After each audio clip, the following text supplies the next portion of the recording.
So if you've just got your new M5 Pro, MacBook Pro or Air, then here are some really cool features and tips and tricks that you need to turn on in your settings to be able to make your Mac life experience so much better. So let's get straight into the first one, and this is all about your battery. So if you actually go into your settings and go over to battery, and then you've got battery health up here, which mine says normal, and my maximum capacity at the minute is 100%. If you keep your MacBook charged at 100% all of the time, that is not the best for your battery, and it might actually make the battery health, like we showed here earlier, go from 100% to maybe even lower. Like on my MacBook Air, it went to 82%, and that was after 5 years of use. One way to actually try and keep your battery the best it can be for as long as possible, on the charging section here, you've actually got a charge limit. You can actually make this 80%, 85, 90, 95, 100. The default is 100, and if you keep it at 100 and constantly charge it up to 100, that's when your battery health can actually degrade over time. I've heard that 80% is the best, but if you do use your Mac out and on the go a lot, 80% might be a little bit too low. I've actually set a middle ground on mine, and I've got about 90%. This obviously helps for when you're actually using this in a day-to-day basis, but it's also when you do eventually want to upgrade, having a battery health percentage as high as possible is going to make this resale value so much more better than if it was around 80% when you do sell it privately, or if you do trade it in to get a new one in the future. So the second tips and trick is actually something to do with this menu bar at the top. Now, what I really like about this menu bar, if you go down on the settings and click on this menu bar here, this is where you can add whatever you want or remove whatever you want. Now, you can also add a show menu bar background. So if it doesn't blend in at the top with this new macOS Tahoe update, you can turn this on so you can see it a little bit more clearer. And personally, I prefer it when it's like a gradient. If you actually click on battery options, you can actually show a percentage. So it's by default, this is off. And every time I wanted to see what percent I was on, I had to click on it. Obviously, it's not the biggest deal in the world, but it is just nice having this battery percentage on, just so you can have a quick glance to see what percentage you are on. And also you can show energy mode. So I've got it on always. And if you actually click on here now, you've got energy mode. So you've got automatic, which is just the default section of your battery. But you've also got low power mode, which is really nice, obviously, if you want to try and save as much battery as possible. You're not near a charger, you're out traveling. But now I'm not sure if this is only on the M5 Pro and the M5 Max versions, but there's also a high power option now, which I think is really, really cool. So like I said, if you're mainly editing at a desk and you've got a charger ready to charge up your Mac, you can actually change this to high power, and it basically makes this Mac perform to its maximum capability. So if you're rendering out a heavy Fusion color grade 4K file, it will use more battery life, but it will make the whole system perform so much better to the maximum capabilities. It will probably kick in the fans a lot more as well, because obviously with MacBook Pros you have fans, and with the 16-inch model like I have, you have bigger fans as well. So you can actually get more performance out of a 16-inch model if you've got a Pro or a Max. So that's a really, really nice option if you do want to try and get the most out of your Mac.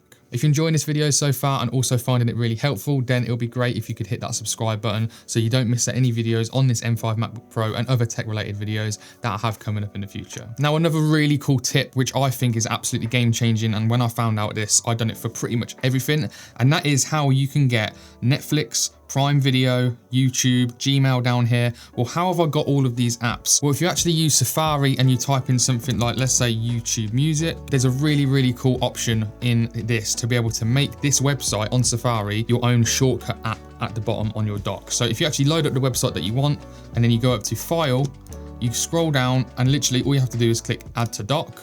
And then you can have the little banner there. You can change the actual link, obviously, which is going to be this link, and you can name it to what you want. So I'm going to keep it as YouTube Music. You click Add, and now I've got YouTube Music at the bottom here. I'll pop it next to YouTube. And now I have a really quick shortcut to my YouTube Music, my YouTube, Prime Video, Disney Plus, Netflix at the bottom on your dock. And I think this makes it so much easier if I do want to access anything. So the next setting that I do suggest that you change is something to do with the trackpad. If you actually go onto the trackpad settings, it's actually quite slow. So you can actually change your tracking speed. What I think is the most important feature, in my opinion, because I just think it's so much easier, is this tap to click down here. This is normally set to off. And this basically, if you just tap on the trackpad, nothing happens. You actually have to click. I think it's so much quicker, easier, and nicer to do when you just tap the touchpad. Another one as well is secondary click. So for example, if I want to quit Gmail down here to save some memory on the RAM, then you double click on the trackpad and then you can click quit. Well, I instantly changed this to click in bottom right corner because that's what I'm used to. So if you're like that as well, to actually change the secondary click, go down here and click change in bottom right corner. I don't know if it's because the 16-inch model has a bigger trackpad, but you really have to go into the bottom right to be able to right click. And the amount of times I went to try and right click it and it wouldn't right click started to get really annoying. So I've actually gone back to tap with 2 fingers, and I actually think this is so much better than right click, because you can click anywhere on the trackpad wherever you are, and it's just a lot quicker. Another one as well, scroll and zoom. I actually like the natural scrolling. Now, I'm not sure if you can change this, but natural scrolling, like you can see here, is if you swipe with 2 fingers up, the page goes down. I actually really like that.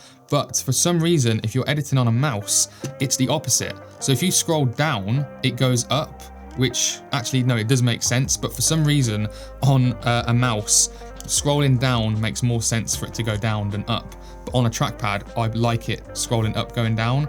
So I am actually always going through and changing this from natural scrolling to non-natural scrolling if I'm using a mouse or a trackpad. This one's more personal preference, but if you actually go over to appearance here, you can change it to auto, light, or dark. I much prefer dark in everything. I'm a dark mode guy, so I'm always on dark mode. But down here to the icon and widget style, now this is something that I haven't figured out yet, but I like, again, I'm a dark mode guy. I like having the dark mode apps. Gmail looks so much cooler because you've got the pop of color. YouTube looks cooler. If you go on default, I mean, they look nice. I just don't really like the white background on a few of them. I think the darker ones just look so much better. However, on some of them, if you click on dark, for example, down here, I've got a shortcut, like I said, from the Safari apps for audio and Epidemic Sound and Wix, my website, but they don't change. So their logos are still black. So it's actually hard to see what it is, which is quite annoying. You can also change it to clear, which I don't like. And you can also change it to tinted and choose what color you want as well. Again, I don't really like that. So I'm gonna click to dark. If you do figure out a way on how to change that, leave a comment down below, because that would be really helpful. Another one that's finally recently actually gone onto macOS is actually pinning tiles to left and right so you can multitask so much easier. So for example, if I'm on Netflix now, you can actually drag and it's gonna be on the left. And then you want Safari on the right side so you can watch Netflix while maybe scrolling on social media, making some notes. If you're actually connected to 2 monitors, you can't actually do that because it transfers over to your other monitor if it's to the right. But if you press the Option key, then you can pop it there, and then now you've got a 2-window setup. And obviously this is a way easier and better setup if you do have a 16-inch MacBook. However, if you don't want to constantly go up here and drag it and hold it at the top, you can actually set a keyboard shortcut. So if you go into your settings, you scroll down to keyboard, and then you go on keyboard shortcuts. If you go down here to, where is it? I think it's called Windows. And then if you actually go on halves, for example, you've got a keyboard shortcut to be able to tile the left half. So if you actually click on this here, and you can actually change this, because that's actually quite a long key. So let's say you want it to have Option, and then you want it to be the left arrow key, for example, because it makes sense. So you want it there, and then the tile right half, you have Option right, and then you click done.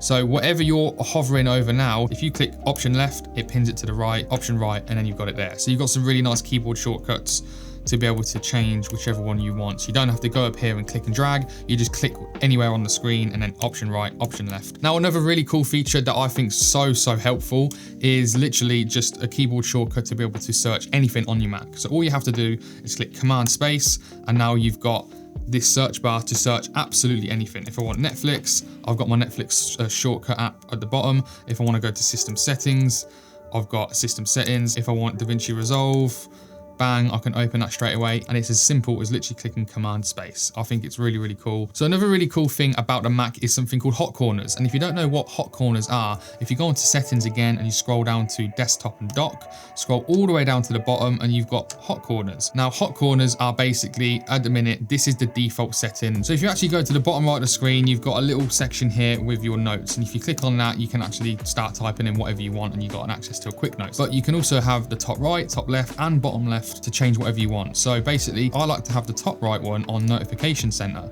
So now whenever I go to the top right, my notifications come up, and I can click on whichever ones I want. And obviously, I think it's easier if it's at the top right. When you're there, the notifications are already instantly there on your top right. You just have to move down and you can access any notification that you do want.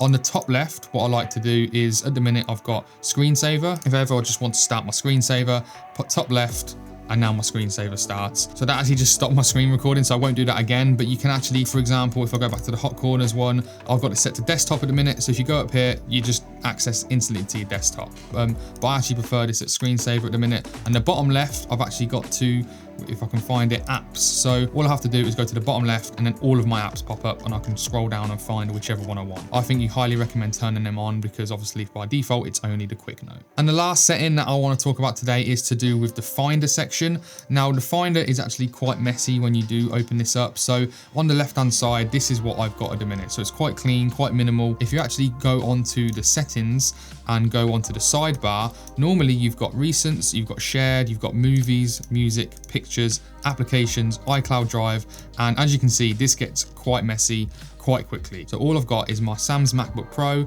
any hard disk and external disks like SD cards and SSDs, that will come up on the location section when I do plug it in and stuff like that. Another one as well, so if you go into general, this automatically opens up as recents when you open a new Finder section. However, what I've done now is right clicked it, new Finder window, and I've actually changed it to Sam Maynard, which is my main hub for my whole computer basically, so I can access anything that I do want, which is really, really nice. Another thing as well is that you can actually change this top bar section. So the only way what I've got it at the minute, you can right click at the top and click customize toolbar, and you can add anything you want here. So you can add this burn thing, you can add the path, eject, but annoyingly, there's so much room here.